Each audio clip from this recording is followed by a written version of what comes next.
Vamos lá? Vamos lá, porque todo mundo tem pressa. Quem é que não tem? As mudanças na política brasileira precisam acontecer agora. Nome do movimento suprapartidário, plural e composto por integrantes comprometidos na construção de políticas públicas. Humberto Laudares é um deles. Especialista em políticas públicas e desenvolvimento internacional, ele é PhD em economia pelo Graduate Institute de Genebra. Tem MBA pela Universidade de Colômbia, é graduado em administração de empresas pela FGVSP e ciências sociais pela USP. Humberto trabalhou em governos, organizações internacionais, no parlamento, além de lecionar em programas de graduação e pós-graduação. E ele me disse que trabalhou aqui também, nesse prédio. Ele vem contar para a gente como é que a gente pode inovar a política brasileira agora. Bom dia, pessoal. É um prazer estar aqui. Como foi falado, eu trabalhei nesse prédio há algum tempo e comecei minha carreira no governo do Estado de São Paulo.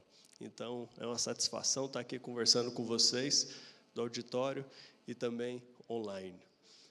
Eu queria falar sobre o tema que eu acho que cada dia é mais importante para a gente. Vendo uma crise política que se estende aí há algum tempo e sem muita visibilidade da onde a gente vai parar. Inovação na política parece, portanto, um tema fundamental para a gente fazer uma política melhor. Eu me lembro até de algumas cenas trabalhando em governos, seja no Brasil, seja em outros países, que boa parte da gestão pública, das políticas públicas, ou mesmo das organizações dos governos, ainda são mais ou menos espelhadas nessa foto. Essa foto aqui é uma linha de montagem da Ford. Essa foto espelha o início de um tipo de administração, uma administração baseada mais em hierarquia, procedimentos, protocolos, planejamento e uma execução bastante organizada.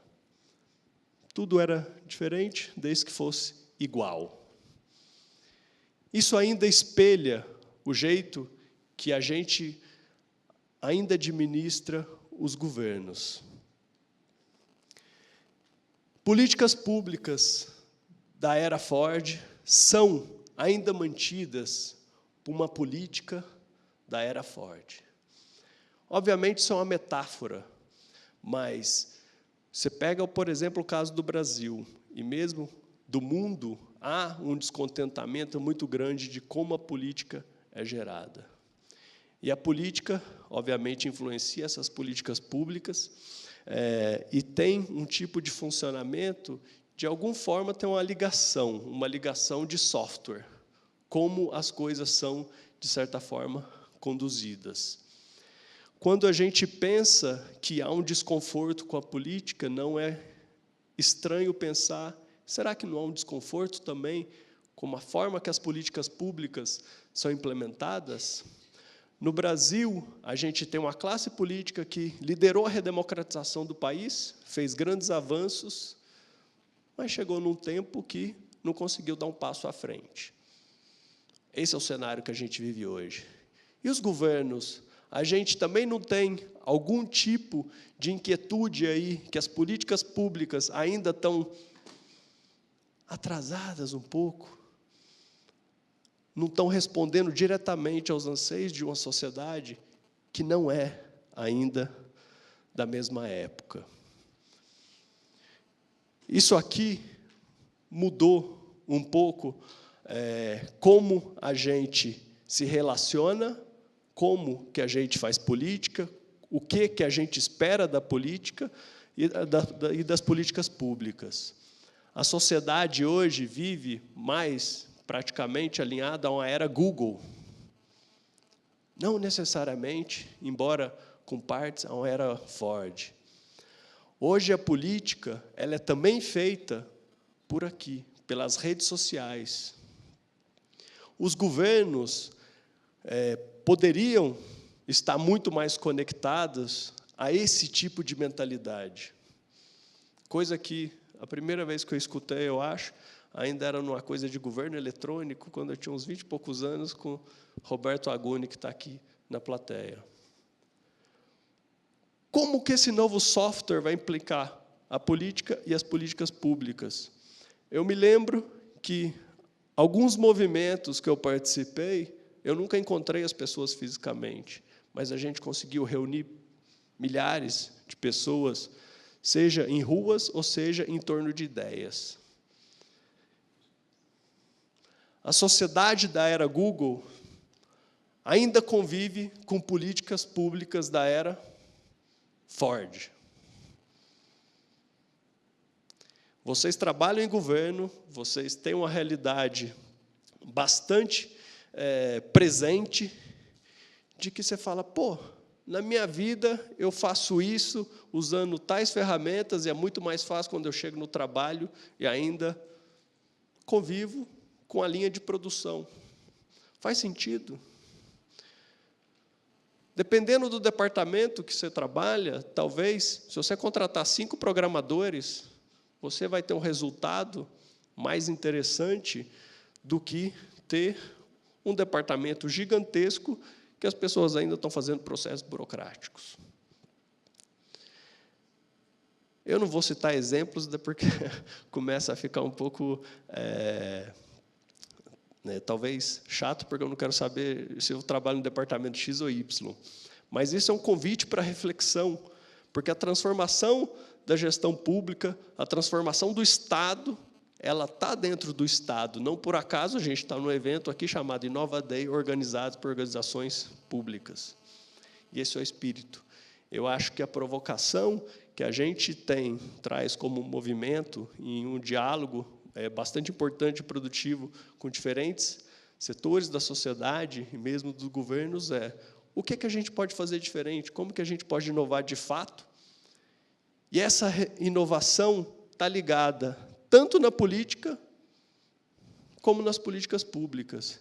Essa ligação é invariavelmente fundamental. E para atualizar as políticas públicas, é preciso atualizar a política. Às vezes a gente tende a discutir um ou outro separadamente, como se fossem universos separados, e não são. E esse é o espírito do agora. A gente não quer ser um think tank apenas, a gente não quer ser uma universidade, a gente quer que ideias da fronteira da ciência, da fronteira da discussão, o que o cidadão realmente quer, espera da política pública, quer facilitar a sua vida, sejam conectadas com a ação política, com a política de fato. Porque não vamos mudar o software das políticas públicas se, de certa forma, a gente não atualiza o software que roda a política brasileira. O agora é um movimento da sociedade civil que quer impactar tanto a agenda como a ação. É gente disposta a dedicar tempo, conhecimento, para enfrentar os desafios dos brasileiros. A gente sempre tem a brincadeira que é cidadão-cêntrico. Não é focado nas estruturas, mas na solução dos problemas que facilitam melhor a vida das pessoas. Por isso, a gente acha que é fundamental se engajar numa renovação política, a partir do engajamento cidadão comum. Renovação política não é panaceia. Renovação política traz desafios que a gente tem na nossa sociedade. Renovação política não nega a boa política, mas ela quer fazer diferente. Temos evidências suficientes de que é possível fazer diferente. E aqui, gente, a gente tem um teste de hipótese. A nossa geração precisa falar, queremos uma coisa diferente, e a gente só vai conseguir confiar se isso é real ou não no momento que essas pessoas conseguirem se eleger, conseguirem montar um novo padrão de atuação, tanto política como por meio de políticas públicas. É disso que a gente está falando. Não é panaceia, não é o discurso da impossibilidade e muito menos o discurso que fica no ar. É uma hipótese. É importante a gente entender isso. Mas é uma hipótese que tem como princípio resolver os problemas concretos e agora. Entre a minha geração e a geração de todos os dirigentes partidários, de todos os candidatos à República, tem quase um vazio. Pensa bem, quem foram os últimos candidatos a governador, os últimos candidatos a presidente? Esse vazio, agora, se sente na nossa pele quase um sentido de urgência diante da crise que a gente vive. E precisa ser agora. Como que a gente é formado? Somos membros de 17 estados, das 5 regiões, que têm servidores públicos, empreendedores, líderes empresariais, acadêmicos, ativistas. O Agora tem um perfil de pessoas, uns 30, 45 anos, por exemplo, que têm experiências relevantes nas suas áreas, que vão ajudar a construir agendas, mas não ficar presos na estratosfera dos seus próprios nichos. A gente quer articular com os amigos, com os colegas, com pessoas que a gente acredita, mas também com aqueles que estão trabalhando, pondo a massa para resolver os seus problemas imediatos, mas os problemas coletivos do Brasil. Somos quem quer fazer acontecer. Agora, quais são os princípios? Quando a gente começou a estruturar os princípios do movimento, não é que eu não acredito em pílula mágica, um projeto, um movimento, uma iniciativa que vai resolver todos os problemas que a gente tem. Mas a gente elencou o que a gente acha mais importante, que é compromisso com o serviço público. E aqui, eu acho que eu estou falando em casa, porque quem se dedica à vida pública, quem é servidor público, sabe que isso está um pouco além da racionalidade. Você precisa ter algum bichinho aqui dentro que bate lá e fala, eu quero fazer isso. Eu sei que eu estou impactando a vida de muito mais gente que somente a minha. E esse compromisso com o serviço público, por exemplo, ao atrair pessoas de diferentes áreas da sociedade, a gente fala, você se compromete a ficar 2 anos servindo o público de alguma forma? Todo mundo assina um termo que sim. Eu costumo brincar que, como eu sempre trabalhei na área pública, eu tenho crédito e, quem sabe, a gente pode negociar depois. Mas, brincadeiras à parte, obviamente eu não sou o público-alvo, mas tem muita gente que nunca pensou, gente, em trabalhar em governos, em servir de alguma forma. Esse é um compromisso fundamental. Por isso está em primeiro lugar. Respeito ao diálogo democrático. O Agora é um movimento que se depara com o Brasil radicalizado, e a radicalização, ela não busca resolver problema algum. Ela busca sempre o discurso. Porque resolver problema na política, você não resolve só do jeito que você acha. Você precisa dialogar, atingir o compromisso. Resolver um problema em políticas públicas, vocês sabem bem, não é somente uma decisão tecnocrática. Tem negociação, tem diálogo, e a gente acha que isso hoje está faltando e precisa ser defendido. Defendido por cada um. Foco no combate às desigualdades. O Brasil é um dos países que tem uma das maiores desigualdades de renda do mundo. Mas mais importante que desigualdade de renda é desigualdade de oportunidades. Não é possível que, se a gente rola uma loteria da vida, se você nasce mulher, negra, no interior do Nordeste, a tua chance de estar aqui como servidora pública ou de ter um cargo executivo numa empresa de sucesso é quase zero. A gente precisa pensar que essas pessoas têm que ter educação, saúde, segurança de qualidade para poder realizar seus sonhos. É disso que a gente está falando. Busca por soluções concretas e compromisso inegociável com a ética. Eu acho que o que a gente viu diante de todos esses casos de corrupção, o óbvio precisa ser reafirmado. Isso aqui é o óbvio, mas a gente precisa brigar por ele, seja por mudanças institucionais, mas também por uma cultura de que esse tipo de comportamento vale a pena. Batalhamos por um Brasil mais humano, simples e sustentável.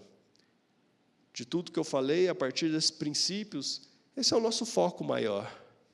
Políticas sociais que deem dignidade às pessoas, que elas consigam seguir seus sonhos com liberdade e convicção que é possível fazer aquilo que elas sonham.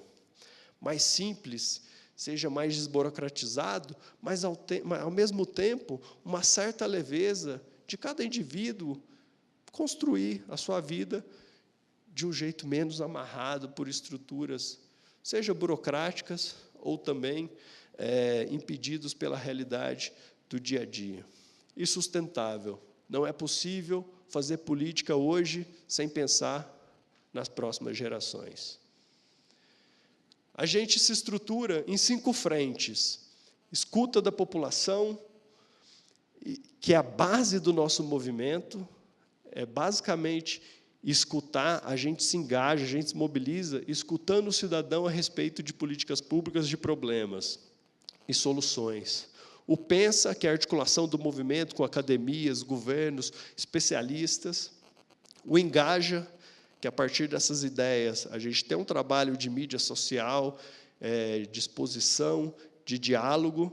O fala, que é basicamente imprensa, e o atua, que é atuação política. Seja com membros que queiram sair candidatos, e o movimento não lançará candidatos, o movimento tem membros que saíram candidatos por partidos políticos, porque são partidos que lançam candidatos. Ao mesmo tempo, a partir dessa agenda, a gente estabeleceu um diálogo com pessoas que vão concorrer a mandatos públicos. Essa agenda de transformação vai ser publicada logo, de forma bastante sintética, ao mesmo tempo precisa, para estabelecer esse diálogo que a gente defende. A construção dessa agenda, para vocês terem ideia, é feita por pesquisas de opinião, por escutas que a gente faz em todos os estados, em segmentos específicos, com inputs, com insumos aí de especialistas do movimento e de fora do movimento. No Brasil, várias vezes, você vai falar de política pública, você recebe um rótulo desse tamanho. Esquerda, direita, tucano, petista. O que isso importa? Em nada. A gente não quer olhar o rótulo, a gente quer olhar o problema específico e quer saber como que ele pode ser consertado. Isso é muito diferente. Quem sabe assim, a gente cria um novo rótulo, ou um novo jeito de pensar a política e pensar políticas públicas. Talvez assim a gente consiga, de fato, fazer uma inovação. E esse é o DNA do movimento agora. O site está aí, as mídias sociais também têm o mesmo nome. O Agora não está sozinho. O Agora é um movimento. É parte de um ecossistema de renovação de vários movimentos que se juntaram, ou mesmo não alinhadamente, mas compartilham esse sentimento que é possível fazer diferente e precisa fazer agora. A sociedade civil, de certa forma, se organiza, mas o desafio é enorme. O desafio da renovação política é brutal. E a gente não vai dar conta de fazer essa mudança, de promover essa inovação, de plantar essa semente sozinhos. Por isso, esse desafio nosso é o desafio de cada um. E é por isso que a gente os convida, é por isso que a gente realmente pede para vocês participarem com a gente, porque também é uma ação de cada um de vocês, e juntos é o único caminho para seguir em frente, não tem outra solução. Esse é um pouco do espírito do agora. Eu agradeço o convite aqui. e espero, daqui a pouco, dialogar e responder as perguntas, mas eu fico por aqui. Muito obrigado. Até mais.